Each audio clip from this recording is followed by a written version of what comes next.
இந்த தௌஹீத் ஜமாத்தினுடைய பிரச்சாரத்தின் விளைவு பில்லி சூனியம் என்கிற பித்தலாட்டை நொறுக்கி இருக்கிறோம். ஜோசியத்தின் பெயரால் இவர்களுடைய சம்பாத்தியத்தை உடைத்திருக்கிறோம். செத்தவனை வைத்துக் கொண்டு கத்தம் பாத்தியா என்று ஓதி காசு பொறுக்கிற இந்த கூட்டத்தை விரட்டி இருக்கிறோம். மார்க்கத்தின் பெயரை சொல்லி புரோகித தொழிலை கையாண்டு வரக்கூடிய இந்த கையாளாகாத கூமுட்டைகளை ஒழித்திருக்கின்றோம். கத்தம் இல்ல, பாத்தியா இல்ல, ராத்தீப் இல்ல, மௌலித் இல்ல, தர்கா இல்ல, கந்தூரி இல்ல, உருஸ் இல்ல, கடைசியில் ஆலிம் சாவுக்கு சம்பளம் இல்ல. இன்றைக்கு கூடி இருக்கின்ற இந்த கூட்டம் அல்லாஹுவை மட்டும் வணங்குவதற்காக கூடிய கூட்டம். இது அன்னலாருடைய அணி, பெருமானார் ஸல்லல்லாஹு அலைஹி வஸல்லம் அவர்களுடைய கூட்டம்.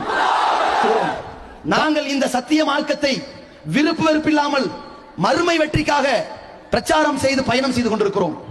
இந்த பாதையிலே கல் வரலாம், முள் வரலாம், கத்தி வரலாம், அருவாள் வரலாம். இந்த ஏகத்துவத்தை எதிர்நோக்கி சுனாமி பேரலை வந்தாலும், பூகம்பங்கள் வந்தாலும், எரிமலைகளை பெருக்கெட்டு வந்தாலும், இந்த ஏகத்துவத்தின் ஏகத்துவவாதியும் எவனாலும் அசைக்க முடியாது.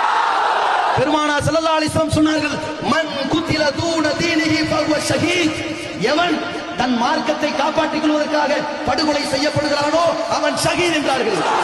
அப்படிப்பட்ட ஷஹீதாவதற்கு துணிந்த கூட்டம்